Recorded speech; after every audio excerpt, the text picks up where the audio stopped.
Hi everyone, and welcome to a Princess Connect video on soft launch completion. So pretty much we have beat 8-15, which is the highest point in story slash quest mode. So I will work on beating like the dungeons and other things, but pretty much let's get to the tips and the lessons learned after pretty much getting to the farthest point within like the soft launch experience and probably the highest point within global. So the characters that I essentially raised, which is my main party, is going to be Pecorine, Monica, Suzuna, Yuki, and Yukari. Makoto was not used in my run. Personally, I think the MVP for my runs was probably going to be Pecorine and Yukari. These two are the two units that I would say are the MVPs.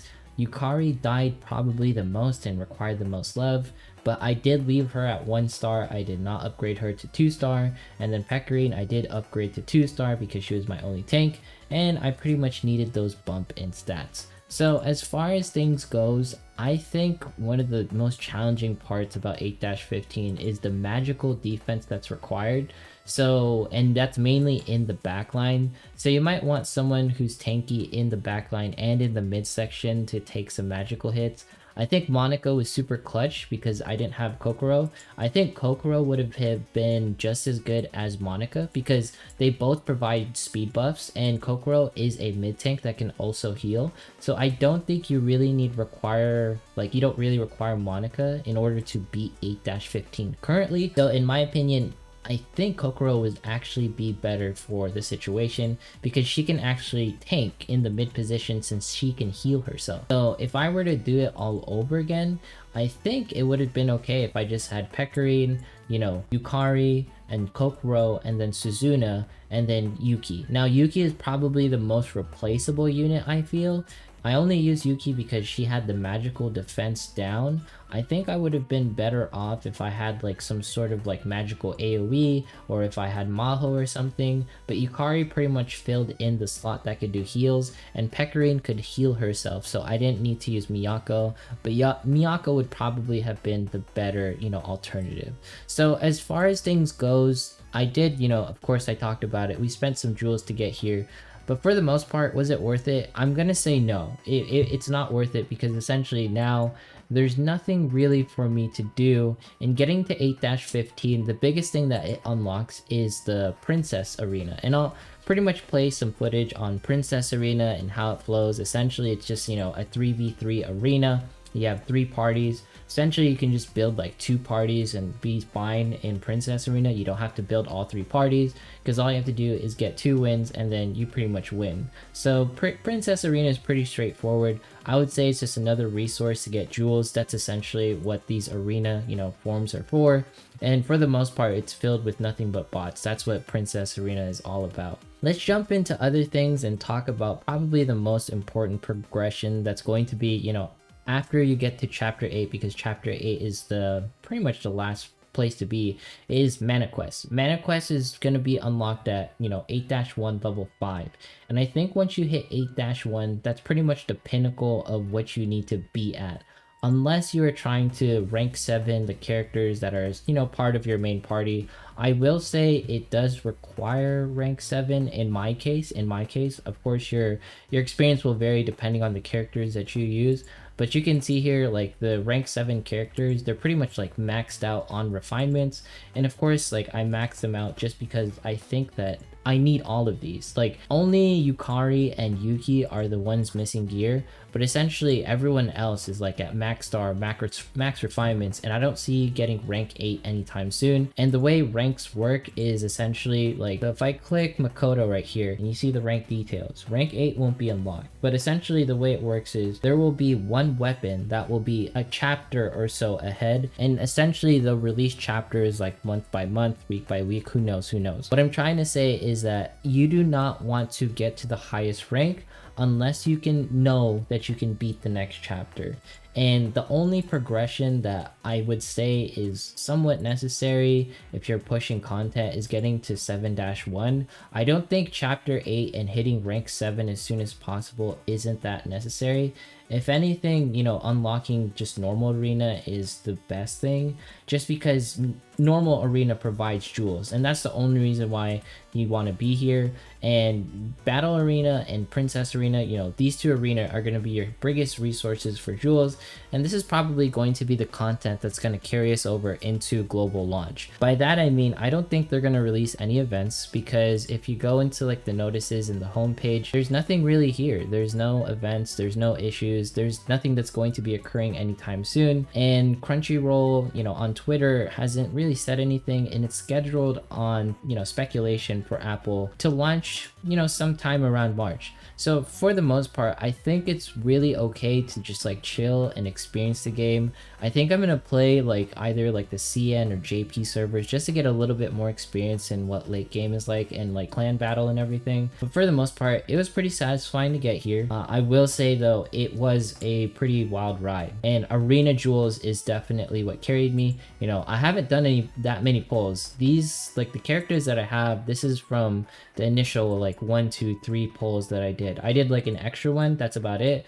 But I don't think you need to pull that much in order to get to 8-15. Of course, you need, you know, a pretty decent roster. But Pekari, Yukari, and Kokoro, I think these 3 1-star units can carry you for the most part. Everything else, maybe like those 2 DPSs, the magical DPS and the physical DPS, and you should be perfectly fine. But these 3 together, they're great. Yukari is just so amazing. Let's go to quests and talk about what exactly is going to be the main parts here to the video and lessons learned. For the most part, you want to farm hard mode during soft launch as many times as possible if it does transition into a normal server. By that I mean you should farm these shards. These shards are limited to 3 times per day, and I'll leave links to the Reddit post and pretty much to Timos, I think I'm saying his name right, in his YouTube. And pretty much he provided a huge guide on which shards to farm. But to pretty much lay it out there, Kokoro is going to be a premier unit that you need to farm. Yui, Saren, if you can, you know, if you can afford the stamina. Gonna be Pekko. Lima is an extra one, you don't have to really do it yet. And then Kokoro, and then you can also farm Shiori. Shiori is an extra, and then of course I believe Lima is an extra, right? And then you can also farm, or I'm not sure who this is. I've seen her in arena, but you can also use her as an AoE DPS. You can also farm Yui once you get to 6-1, and then you can also farm Eriko. And Pekari, of course, if you can get to these levels. But honestly, hard mode is like this is probably going to be the pinnacle and most difficult PvE content outside of, you know, actual dungeon, you know, being here, because I got to the very hard stage, like I got to like the very last portion. The boss is really hard, but I think I'm gonna beat Deepwood Oak so I can get like that stamina recharger. What I'm talking about is if you go into the guild house, you saw there that I pretty much beat normal dungeon. I'm gonna claim all of this. But once you beat a dungeon, you actually get a little, you know, pedestal that gives you more stamina. So I would say it's pretty important to beat like this dungeon stages if you can. If you can't beat like normal or hard like the bosses yet, feel free to go to pretty much the next dungeon, you know, section, because you will get more dungeon coins. You can see here I have 2,900. I didn't choose to go to hard today because I didn't know if I could beat the boss, so I went to very hard. I collected some, you know, dungeon coins, and I got pretty far, and I pretty much bought out Yukari and Nozomi shards. These are the things that you should be buying out every single day. Ideally, you know, you buy Nozomi. If you can afford it, you buy both. If you can definitely afford it, then you buy these 2, and then you buy Maho. And of course, I think you can buy, you know, Akari and Kuka, but honestly, you should just buy Yukari and Nozomi and you'll be perfectly fine, right? And then as far as arena goes, the things that you should buy, definitely Monica, and then Tamaki. Tamaki is going to be your prime resource. She is absolutely amazing in arena. She is the only person that can pretty much target like magic attack. It's really cool that she can do that. And then you can get Reno as well because she is a pretty good DPS. And then for Princess Arena, the #1 get is going to be Miyako. You know, get Miyako above anything else. And then after you get Miyako, feel free to get, you know, Kaori, because Kaori is going to be good in clan battle. And then as far as divine amulets go, you pretty much save all that. And then when clan battles eventually unlock, you're going to get Makoto. Pretty much what's happening here is we're in the waiting phase. As far as like once you beat like I guess the main quest have you're pretty much just going to be sitting in arena. That's going to be the things that you're going to be doing. And I think it's fine because you need to build a lot of units for Princess Arena to work. There's just so many like slots. There's 15 slots right here.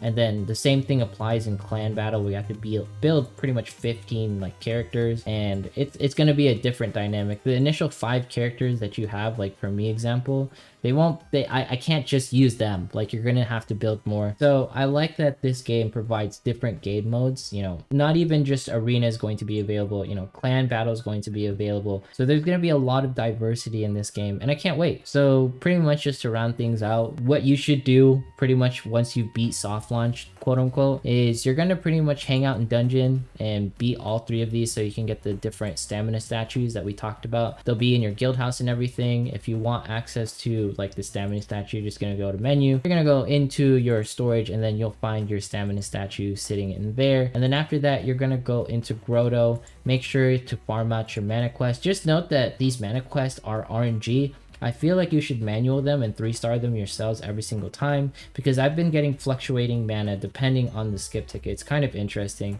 That's just a tip from me, right?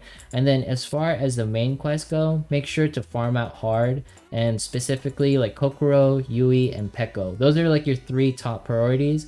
And then after you get, you know, Kokoro, Peko, and Yui, then you can move on to people like Lima. You can get something like Saren. Saren's probably a big one because she is a pretty good like 3-star. You can get her 3-star from the gacha. And then Shori. Shori's going to be a pretty decent DPS. To round things out, shop is going to be the last place that you're going to be at. You're pretty much going to collect the shards from dungeon. You're going to want Yukari and Nozomi, and then you're going to want to go into arena and pretty much just get Monica.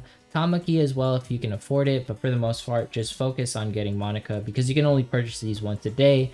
And then in Princess Arena, you just want to focus on Miyako and then eventually Kairi, but just focus on getting Miyako by herself. And then in Divine Amulet, just save all of these. Do not spend any of them and wait for a limited banner, because pretty much once you go into a limited banner, the only way to get shards is going to be via this Divine Amulet shop, you know what I mean? You can't farm for limited units once they appear. So you want to save all of your Divine Amulets. My lessons learned mainly are just build Peko, Yukari, and Kokoro. I feel like if anything, build Kokoro and Yukari and you'll be fine. I don't think Peko is really required. She's an okay tank, and I like her because of the anime. You know, feel free to watch that. But anyways, that's it for today's video. Told you all the tips and tricks that you need to do during soft launch. Make sure to like, comment, subscribe, find me on Twitch, find me on Twitter. Once we hit 7,500 subs, we'll be doing that giveaway. And I will see you in the next one.